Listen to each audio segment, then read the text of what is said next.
अपराजिता की 18वीं वर्षगांठ के अभी 2 महीने शेष थे कि वक्त ने करवट बदल ली।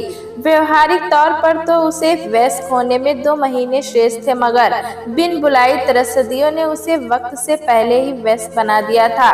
मम्मी की मौत के बाद नानी ने उसकी परवरिश का जिम्मा निभाया था और कोशिश की थी कि उसे मम्मी की कमी ना खले। ये भी हकीकत है कि हर रिश्ते की अपनी अलग अहमियत होती है। लाचार लोग एक पैर से चलकर जीवन को पार लगा देते हैं, किंतु जीवन की जो रफ्तार दोनों पैरों के होने से होती है उसकी बात ही अलग होती है। ठीक इसी तरह एक रिश्ता दूसरे रिश्ते के ना होने की कमी को पूरा नहीं कर सकता। वक्त ने, तकाज़ों ने अपराजिता को एक पार्सल में तब्दील कर दिया था। मम्मी की मौत के बाद उसे नानी के पास पहुंचा दिया गया और नानी के गुजरने के बाद इकलौती मौसी के यहाँ। मौसी के दोनों बच्चे उच्च शिक्षा के लिए दूसरे शहरों में रहते थे। अतएव यह अपराजिता के आने से खुश जान पड़ती थी। अपराजिता के बहुत सारे मित्रों के 18वें जन्मदिन धूमधाम से मनाए जा चुके थे। बाकी बच्चों के आने वाले महीनों में मनाए जाने वाले थे। वे सब मौका मिलते ही अपना अपना बर्थडे सेलिब्रेशन प्लान करते थे। तब अपराजिता बस गुमसुम बैठी उन्हें सुनती रहती थी। उसने भी बहुत बार कल्पना लोक में भांति भांति विचरण किया था अपने जन्मदिन की पार्टी के सेलिब्रेशन को लेकर, मगर अब बदले हालात में वो कुछ खास करने की ना तो सोच सकती थी और ना ही किसी से कोई उम्मीद लगा सकती थी। 2 महीने गुजरे और उसकी खास सालगिरह का सूर्योदय भी हुआ, मगर नानी की हाल ही में हुई मौत के बादलों से घिरे माहौल में सालगिरह उमंग की उस्मा न बिखेर सकी। अपराजिता सुबह उठकर रोज की तरह कॉलेज के लिए निकल गई। शाम को घर वापस आई तो देखा कि किचन टेबल पर एक भूरे रंग का लिफाफा रखा था। वो लिफाफा उठाकर दौड़ी दौड़ी मौसी के पास आई। लिफाफे पर भेजने वाले का नाम पता नहीं था और ना ही कोई पोस्टल मुहर लगी थी। मौसी, ये कहाँ से आया? उसने आंगन में कपड़े सुखा रही मौसी से पूछा। उस पर तो तुम्हारा ही नाम लिखा है अप्पू, खोल कर क्यों नहीं देख लेती? अपराजिता ने लिफाफा खोला तो उसके अंदर भी थोड़े छोटे आकार के कई सफेद रंग के लिफाफे थे। उन पर कोई नाम नहीं था, बस बड़े बड़े अंकों में गहरी नीली स्याही से अलग अलग तारीखें लिखी थी। तारीख को गौर से देखने पर उसे पता चला कि ये तारीखें भविष्य में अलग अलग वर्षों में पड़ने वाले उसके कुछ जन्मदिन की है। खुशी की बात की एक लिफाफे पर आज की तारीख भी थी। अपराजिता ने प्रश्नवाचक निगाहों से मौसी को निहारा तो वे मुस्कुरा भर दी, जैसे उन्हें कुछ पता ही नहीं। प्लीज मौसी, बताइए ना, ये सब क्या है? ऐसा तो हो ही नहीं सकता कि आपको इसके बारे में कुछ खबर ना हो। ये लिफाफा पोस्ट से तो आया नहीं है, कोई तो इसे देकर गया है। आप सारा दिन घर में थी और जब आपने इसे लेकर रखा है तो आपको तो पता ही होना चाहिए कि आखिर ये किसका है। मुझे कैसे पता चलता जब कोई बंद दरवाजे के बाहर इसे रख कर चला गया? तुम तो जानती हो कि दोपहर में कभी कभी मेरी आंख लग जाती है, शायद उसी वक्त कोई आया होगा। मैंने तो सोचा था कि तुम्हारे किसी मित्र ने कुछ भेजा है। हस्तलिपि पहचानने की कोशिश करो, शायद भेजने वाले का कोई सूत्र मिल जाए। मौसी के चेहरे पर एक रहस्यपूर्ण मुस्कुराहट फैली हुई थी। अपराजिता ने कई बार ध्यान से देखा। हस्तलिपि बिल्कुल जानी पहचानी सी ही लग रही थी। बहुत देर तक दिमागी कसरत करने पर उसे समझ में आ गया कि यह हस्तलिपि तो उसकी नानी की हस्तलिपि जैसी है, परंतु ये कैसे संभव है? उन्हें तो दुनिया को अलविदा किए 2 महीने गुजर गए हैं और आज अचानक ये लिफाफे उसे कहीं कोई और छोर नहीं मिल रहा था। मौसी, यह हस्तलिपि तो नानी की लग रही है, लेकिन क्या?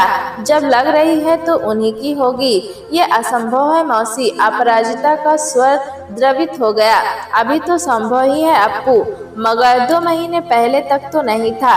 जिस दिन से तुम्हारी नानी को पता चला कि उनका हृदय रोग बिगड़ता जा रहा है और उनके पास जीने के लिए अधिक समय नहीं है, तो उन्होंने तुम्हारे लिए ये लेक्सी लेटर्स लिखने शुरू कर दिए थे। साथ ही मुझे निर्देश किया था कि मैं ये लिफाफा तुम्हें तुम्हारे 18वें जन्मदिन वाले उपहार में स्वरूप में दे दूं। अब इन खतों के माध्यम से तुम्हें क्या विरासत भेंट की गई है ये तो मुझे भी नहीं मालूम। कम से कम जिस लिफाफे पर आज की तारीख अंकित है उसे तो खोल ही लो। अब अपराजिता ने उस लिफाफे को उठाकर पहले दोनों आंखों से लगाया, फिर नजाकत के साथ लिफाफे को खोला तो उसमें एक गुलाबी कागज मिला। कागज को आधा आधा करके दो मोड़ देकर तह किया गया था। चंद पल अपराजिता की उंगलियां उस कागज पर यूं ही फिसलती रही, नानी के स्पर्श के एहसास के लिए मचलती हुई। जब भावनाओं का ज्वार भाटा कुछ थमा तो उसकी निगाहें उस कागज पर लिखे शब्दों की स्कैनिंग करने लगी। डियर अप्पू, जीवन में नैतिक सद्गुणों का महत्व समझना बहुत जरूरी है। इन नैतिक सद्गुणों में सबसे ऊंचा स्थान क्षमा का है। माफ कर देना और माफी मांग लेना दोनों ही भावनात्मक चोटों पर मरहम का काम करते हैं। जख्मों पर माफी का लेप लग जाने से पीड़ित व्यक्ति शीघ्र सब भूलकर जीवन धारा के प्रवाह में बहने लगते हैं। वहीं माफ न करके हताश के बोझ में दबा व्यक्ति जीवन पर्यंत अवसाद से घिरा पुराने घावों को कुरसता हुआ पीड़ा का दामन थामे रहता है, जबकि वो जानता है कि वो इस मान अपमान की आग में जलकर दूसरे की गलती की सजा खुद को दे रहा है। अप्पू, मैंने तुम्हें कई बार अपने माँ बाप पर क्रोधित होते देखा है। तुम्हें गम रहा कि तुम्हारी परवरिश दूसरे सामान्य बच्चों जैसी नहीं हुई है। जहां बाप का जिंदगी में होना ना होना बराबर था, वहीं तुम्हारी माँ ने जिंदगी के तूफानों से हार कर खुद अपनी जान ले ली और एक बार भी नहीं सोचा कि उसके बाद तुम्हारा क्या होगा। बेटा, तुम्हारा कुड़ना जालिम है, तुम गलत नहीं हो। हाँ, अगर तुम इस क्रोध की ज्वाला में जलकर अपना मौजूदा और भावी जीवन बर्बाद कर लेती हो तो गलती सिर्फ और सिर्फ तुम्हारी ही होगी। किसी दूसरे की किए की सजा खुद को देने में कहाँ की अक्लमंदी है। मेरी बात को तसल्ली से बैठकर समझने की कोशिश करना और एकदम से ना सही तो कम से कम अगले जन्मदिन तक धीरे धीरे उस पर अमल करने की कोशिश करना। बस यही तोहफा है मेरे पास तुम्हारे इस खास दिन पर तुम्हें देने के लिए। ढेर सारा प्यार, नानी। वक्त तेजी से आगे बढ़ रहा था। अपराजिता अब इंजीनियरिंग के आखिरी साल में थी और अपनी इंटर्नशिप में मशगूल थी। वो जिस कंपनी में इंटर्नशिप कर रही थी, प्रतीक भी वहीं कार्यरत था। कम समय में ही दोनों में गहरी मित्रता हो गई। बीते सालों में अपराजिता नानी से 18वें जन्मदिन पर मिले सौगाती खत को अनगिनत बार पढ़ा था। क्यों ना पढ़ती, ये कोई मामूली खत नहीं था, भाववाहक था नानी का। अक्सर सोचती कि काश नानी ने उसके हर दिन के लिए एक खत लिखा होता तो कुछ और ही मजा आता। नानी के लिखे एक एक शब्द ने मन के जख्मी पर चंदन के लेप का काम किया था। उस आधे पन्ने के पत्र की अहमियत किसी एक्सपर्ट काउंसलर के साथ हुए 10 सेक्शन की काउंसलिंग के बराबर साबित हुई थी। अब अपराजिता के मस्तिष्क में बचपन में झेले सदमों के चलचित्रों की छवि धूमिल सी होकर मिटने लगी थी। मम्मी पापा की बेमेल व कलहपूर्ण मैरिड लाइफ, पापा के जीवन में वो की एंट्री और फिर रोज रोज की जिल्लत से खिन्न मम्मी का फांसी पर झूलकर जान दे देना। थर थर कांपती व डरावने सपनों के चक्रवात में फंसकर नानी के स्नेह की गर्मी का लिहाफ उसकी कंपाहट को जरा भी कम नहीं कर पाया था। नानी जब तक जिंदा रही लाख कोशिश करती रही उसकी चेतना से गंभीर प्रतिबंधों को मिटाने की, मगर जीते जी उन्हें अपने प्रयासों में शिकस्त के अलावा कुछ हासिल न हुआ। शायद यही दुनिया का दस्तूर है कि हमें प्रियजनों के मशवरे की कीमत उनके जाने के बाद समझ में आती है। प्रतीक और अपराजिता का परिचय अगले सोपान पर चढ़ने लगा था। बिना कुछ सोचे वो प्रतीक के रंग में रंग गई। कमाल की बात थी, जहां इंटर्नशिप के दौरान प्रतीक उसके दिल में समाता जा रहा था तो दूसरी तरफ इंजीनियरिंग के पेशे से उसका दिल हटता जा रहा था। वो ऑफिस आती थी प्रतीक से मिलने की कामना में, अपने पैसे की पेचीदगियों में सिर खपाने के लिए नहीं। ट्रेनिंग बोझ लग रही थी उसे। अपने काम से इतनी ऊब जाती थी कि वो ऑफिस आते ही लंच ब्रेक का इंतजार करती और लंच ब्रेक खत्म होने पर शाम के 5 बजने का। कुछ सहकर्मी तो उसे पीठ पीछे क्लॉक वाचर पुकारते थे। जाहिर था कि अपराजिता ने प्रोफेशन चुनते समय अपने दिल की बात नहीं सुनी। मित्रों की देखा देखी एक भेड़चाल का हिस्सा बन गई। सबने इंजीनियरिंग में प्रवेश लिया तो उसने भी ले लिया। सबने जब अपनी उलझन प्रतीक से बयां की तो सपाट प्रतिक्रिया मिली, अगर तुम्हें इस प्रोफेशन में दिलचस्पी नहीं अप्पू तो मुझे भी तुम में कोई रुचि नहीं। ऐसा ना कहो प्रतीक, प्यार से कैसी शर्तें हर जगह लागू होती हैं अप्पू। कुदरत ने भी दिमाग का स्थान दिल से ऊपर रखा है। मुझे तो अपने लिए इंजीनियर जीवन संगिनी ही चाहिए। यह सुनकर अपराजिता होश खो बैठी। दिल आखिर दिल है, कहाँ तक खुद को संभाले। एक बार फिर किसी प्रियजन को खोने के कगार पर खड़ी थी। कैसे सहेगी वो ये सब, कैसे जूझेगी इन हालात से बिना कुछ गवाए। अगर वो प्रतीक की शर्त स्वीकार लेती है तो क्या उस कैरियर में जान डाल पाएगी जिसमें उसका किंचित रुझान नहीं है। उसकी एक तरफ कुआं तो दूसरी तरफ खाई थी। कूदना किसमें है उसे पता न था। अगले महीने फिर अपराजिता का खास जन्मदिन आने वाला था। खास इसलिए क्योंकि नानी ने अपने खत की सौगात छोड़ी थी। इस दिन के लिए भी बड़ी मुश्किल से दिन कट रहे थे। उसका धीरज छूट रहा था। जन्मदिन की सुबह का इंतजार करना भारी हो रहा था। बेसब्री उसे अपने आगोश में लेकर उसकी चेतन पर हावी हो चुकी थी। अतः उसने जन्मदिन की सुबह का इंतजार नहीं किया। जन्मदिन की पूर्व रात्रि पर जैसे ही घड़ी ने रात के 12 बजाए, उसने नानी के दूसरे नंबर के लैक्सी लेटर का लिफाफा खोल डाला। लिखा था, डियर अप्पू, जल्दी तुम्हारी इंजीनियरिंग पूरी हो जाएगी। बहुत तमन्ना थी कि तुम्हें डिग्री लेते देखूं, मगर कुदरत को यह मंजूर ना था। खैर, जो प्रारब्ध है वो है। आओ कोई और बात करते हैं। तुमने कभी नहीं पूछा कि मैंने तुम्हारा नाम अपराजिता क्यों रखा। जीते जी मैंने भी कभी बताने की जरूरत नहीं समझी। सोचती रही जब कोई बात चलेगी तो बता दूंगी। कमाल की बात है कि ना कभी कोई जिक्र चला, ना ही मैंने यह राज खोलने की जहमत उठाई। तुम्हारे 12वें जन्मदिन पर मैं यह राज खोलूंगी। आज के लिए इसी को मेरा तोहफा समझना। हाँ, तो मैं कह रही थी कि मैंने तुम्हें अपराजिता नाम क्यों दिया।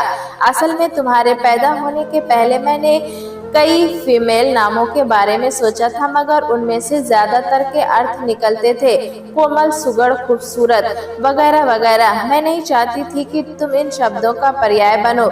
ये पर्याय हम औरतों को कमजोर और बुज़दिल बनाते हैं, कछुए की तरह एक कवच में सिमटने को मजबूर करते हैं। औरत एक शरीर के अलावा भी कुछ होती है। तुम देवी बनने की कोशिश भी ना करना और न ही किसी को ऐसा सोचने का हक देना। बस अपने सम्मान की रक्षा करते हुए इंसान बने रहने का हक ना खोना। मैं तुम्हें सुबह खिलकर शाम को बिखरते नहीं देखना चाहती। मेरी आकांक्षा है कि तुम जीवन की हर परीक्षा में खरी उतरो। यही वजह थी कि मैंने तुम्हें अपराजिता नाम दिया। अपराजिता अर्थात कभी ना पराजित होने वाली। अपनी शिकस्त से सबक सीख कर आगे बढ़ो। शिकस्त को नासूर बनाकर अनमोल जीवन को बर्बाद मत करो। जिस काम के लिए मन गवाही न दे उसे कभी मत करो। वो कहते हैं ना कि सांझ के मरे को कब तक रोएंगे बेटा। जीवन संघर्ष का ही दूसरा नाम है। मेरा विश्वास है तुम अपनी माँ की तरह हौसला नहीं खोओगी। हार और जीत के बीच सिर्फ अंश भर का फासला होता है, तो फिर जिंदगी की हर जंग जीतने के लिए पूरा दम लगाकर क्यों ना लड़ा जाए। बहुत बहुत प्यार, नानी। अपराजिता ने खत पढ़कर वापस लिफाफे में रख दिया। रात का सन्नाटा गहराता जा रहा था, किंतु कुछ महीनों से जद्दोजहद का जो शिकंजा उसके दिलो दिमाग पर कसता जा रहा था, उसकी गिरफ्त अब ढीली होती जान पड़ रही थी।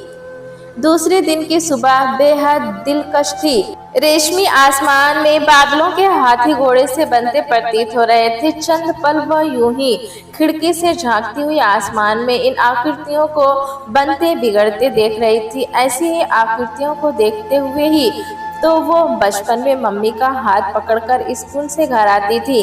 कल रात वाले लेक्सी लेटर को पढ़ने के बाद से ही वो खुद में एक परिवर्तन महसूस कर रही थी।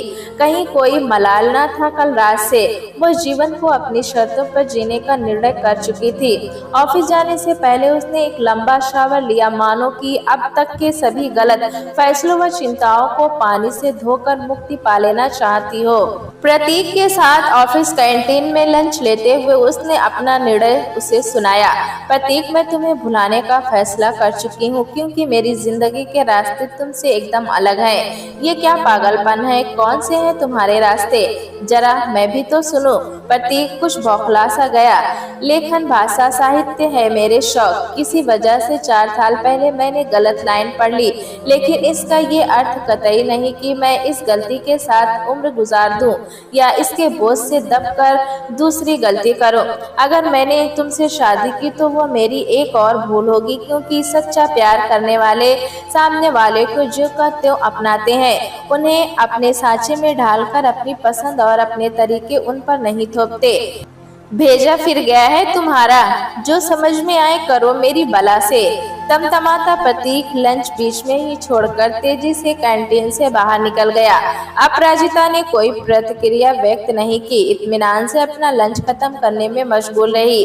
अपराजिता हर संघर्ष से निपटने को तैयार थी। सच ही तो लिखा था नानी ने कि सांस के मरे को कब तक रोएंगे। गलत शादी, गलत कैरियर में फंसकर जिंदगी दारुल मोड़ पर ही चली जानी थी।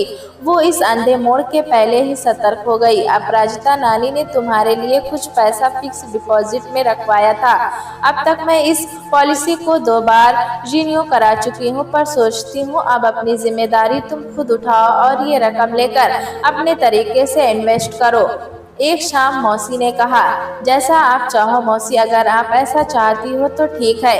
अपराजिता अब काफी हद तक आत्मनिर्भर हो चुकी थी।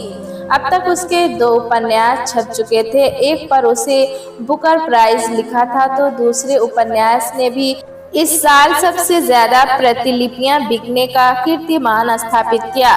अब उसे खुद के लीड की तलाश थी। मौसी के प्रति वो कृतज्ञता थी, पर उम्र भर उन पर निर्भर रहने का उसका इरादा न था। बहुत दिन हो चुके थे उसे लेखन साधना में खोए हुए। कुछ सालों से वो सिरे पे पांव तक काम में इतना डूबी रही कि खुद को पूरी तरह नजरअंदाज कर बैठी थी। इस बार उसने 12वें जन्मदिन पर खुद को ट्रीट देने का फैसला किया। तमाम टूर पैकेज देखने समझने के बाद उसे कुल्लू मनाली का विकल्प पसंद आया। कुछ दिन बस खुद के लिए, कहीं बिल्कुल अलग, कोलाहल से दूर। साथ में होगा तो बस नानी का 12वें जन्मदिन का लिखा गया सौगाती खत। डियर अप्पू, अपनी उम्र का एक बड़ा हिस्सा आंसुओं में डुबोने के बाद मैंने जाना कि 2 प्रकार के व्यक्तियों से कोई संबंध ना रखो। मूर्ख और दुष्ट इस श्रेणी के लोगों को ना तो कुछ समझने की चेष्टा करो, ना ही उनसे कोई तर्क वितर्क करो। मानो या ना मानो, तुम उनसे कभी नहीं जीत पाओगी। ऐसे आदमी से नाता ना जोड़ो जिसकी पहली, दूसरी, तीसरी और आखिरी प्राथमिकता वो खुद हो। ऐसे व्यक्तियों के जीवन के शब्दकोश में मैं सर्वनाम के अतिरिक्त कोई दूसरा लफ्ज ही नहीं होता। अहम के अंकुर से अवसाद का वट वृक्ष पनपता है। अहम से मदहोश व्यक्ति अपने शब्द और अपनी सोच को अपने आसपास के लोगों पर एक कानून की तरह लागू करना चाहता है। ऐसों से नाता जुड़ने के बाद दूसरों को रोज बिखर कर खुद को रोज समेटना पड़ता है। तब कहीं जाकर जीवन नैया किनारे लग पाती है। जोड़ी तो ऊपर से बनकर आते हैं, जमीन पर तो सिर्फ उनका मिलन होता है। ये निराधार थ्योरी गलत शादी में फंस के दिल को समझाने के लिए अच्छी है, किंतु मैं जानती हूँ तुम्हारे जैसी बुद्धिजीवी कोरी मान्यताओं को बिना तार्किक सत्यता के स्वीकार नहीं कर सकती। ना ही मैं तुमसे ऐसी कोई उम्मीद करती हूँ। बेटा, मेरी खुशी तो इसमें होगी कि तुम वे बेड़ियां तोड़ने की हिम्मत रखो जिनका मंगलसूत्र पहनकर तुम्हारी माँ की सांसें घुटती रही और आखिर में वही मंगलसूत्र उसके गले का फंदा बनकर उसकी जान ले गया। तुम्हारा बाप तुम्हारी माँ की जिंदगी में था, मगर उसके अकेलेपन को बढ़ाने के लिए। डियर अप्पू, शादी का सीधा संबंध भावनात्मक जुड़ाव से होता है। जब ये भावनात्मक बंधन ही ना हो तो वो शादी खूबसूरत अमान्य हो जाती है। ऐसी शादियां और कुछ भी नहीं, बस सामाजिकता की मुहर लगा हुआ बलात्कार मात्र होती हैं। ये कैसी गठबंधन जहां सांसें भी दूसरों की मर्जी से लेनी पड़े। अगर हालातवश ऐसे रिश्तों में कभी फंस भी जाओ तो अपने आसपास उगाई अवांछित रिश्तों की नागफनियों को काटने का साहस भी रखो, अन्यथा ये नागफनियां तुम्हारे पाँव को लहूलुहान करके तुम्हारी ऊंची पुलांचल लेने की शक्ति खत्म कर देंगी, साथ ही तुम्हें जीवन भर के लिए मानसिक तौर पर पंगु बना देंगी। ढेर सा प्यार तुम्हारी नानी। कुल्लू की वादियों में झरने के किनारे एक चट्टान पर बैठी अपराजिता की आंखों से अचानक आंसू झरने लगे। जाने क्यों आज प्रतीक की याद आ रही थी। शायद यह इन शोक नज़ारों का असर था कि मन मचलने लगा था कि किसी के साबिन्य के लिए नाम पैसा कमाकर भी वो कितनी अकेली थी, या फिर वो अकेलापन उसकी सोच का खेल था। वो अकेली कहाँ थी, उसके साथ थे हजारों लाखों प्रशंसक। क्यों याद कर रही है वो प्रतीक को, क्यों चाह ये था उसे किसी मर्द का संभल। ऐसा क्या था जो वो खुद नहीं कर पाई। क्या प्रतीक भी उसके बारे में सोचता होगा। ऐसा होता तो वो 10 साल पहले ही उसे ठोकर ना मार गया होता। दोस्त क्या था उसका, सिर्फ इतना कि वो इंजीनियरिंग नहीं लेखक में आगे बढ़ना चाहती थी। कौन जानता है प्रतीक को आज की तारीख में वही वो खुद लेखन के क्षेत्र का प्रमुख हस्ताक्षर बनकर शोहरत का पर्याय बन चुकी थी। बड़ा नुमान था प्रतीक को अपने काबिल इंजीनियरिंग होने पर।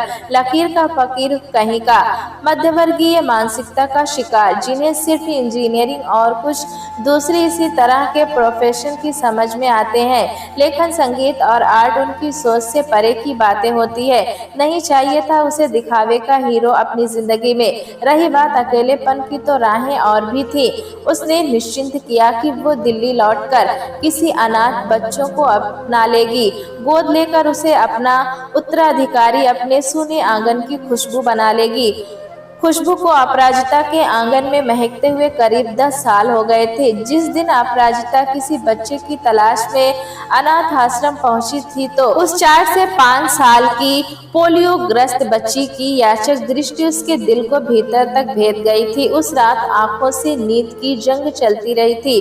सारी रात करवटें लेते लेते बदन थक गया था। दूसरे दिन बिना विलंब किए अनाथ आश्रम पहुंच गई अपराजिता, जरूरी औपचारिकताएं पूरी करने के लिए। अगले कुछ महीनों तक गंभीर कागजी कार्यवाही को पूरा करने के बाद वो कानूनी तौर पर खुशबू को अपनी बेटी का दर्जा देने में कामयाब हो गई। हैरान रह गई थी अपराजिता दुनिया का चलन देखकर। तब किसी ने छिटाकशी की कि उसका दिमाग खराब हो गया, जो वह ये फालतू का काम कर रही है। किसी ने यहाँ तक कह दिया कि अगर वो एक संस्कारित खानदानी परिवार का खून होती तो मर्यादा में रहकर शादी करके अपने बाल बच्चे पाल रही होती। कुछ और लोगों के एक्सपर्ट कमेंट थे कि वो शोहरत पाने की लालसा में यह सब कर रही थी। मात्र उंगलियों पर गिनने लायक ही लोग थे जिन्होंने उसके इस कदम की दिल से सराहना की थी। खैर, कोई बात नहीं। नेकी और बदी की जंग का दस्तूर जहां में सदियों पुराना है। बरसों के लंबे इलाज और फिजियोथेरेपी सेशंस के बाद खुशबू काफी हद तक व्यस्त हो गई थी। गजब का आत्मविश्वास था उसमें। उसकी हर पेंटिंग में जीवन रमता था। वो हर समय इंद्रधनुषी रंग कैनवस पर बिखेरती हुई उमंगों से भरपूर खूबसूरत चित्र बनाती। शरीर की विकलांगता, अनाथ आश्रम में बीता कोमल बचपन, दोनों उसकी उमंगों के वेग को बांध ना सके थे। खुशबू के प्रयासों की महक से अपराजिता की जीत का मान बढ़ता ही चला गया। अपनी शर्तों पर नेकी के साथ जिंदगी जीते हुए दोनों जहां की खुशियां पाली थी अपराजिता ने, और अपने नाम को सार्थक कर दिखाया था।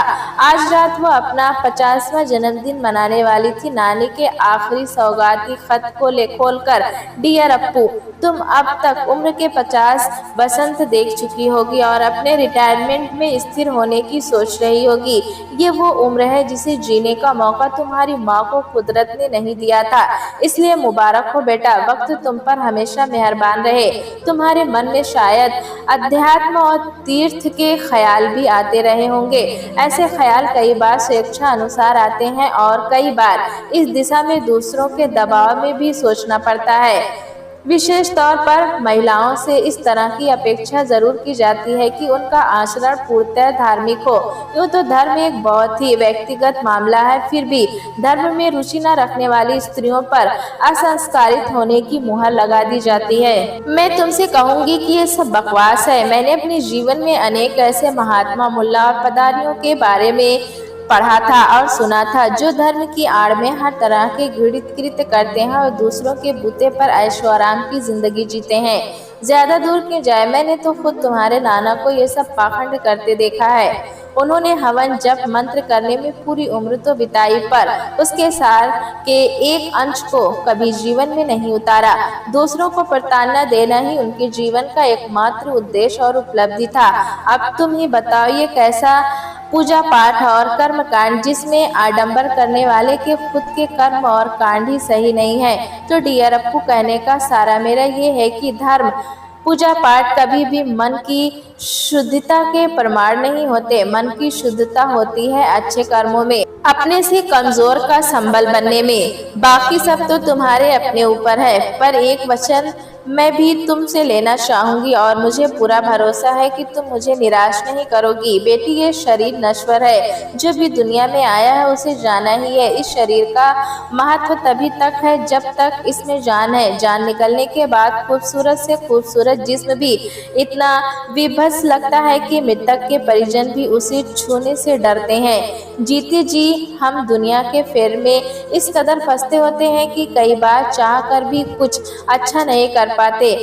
मौत में हम सारी बंदिशों से आज़ाद हो जाते हैं, तो फिर क्यों ना कुछ इंसानियत का काम कर जाएं और दूसरों को भी इंसान बनने का हुनर दिखा जाएं।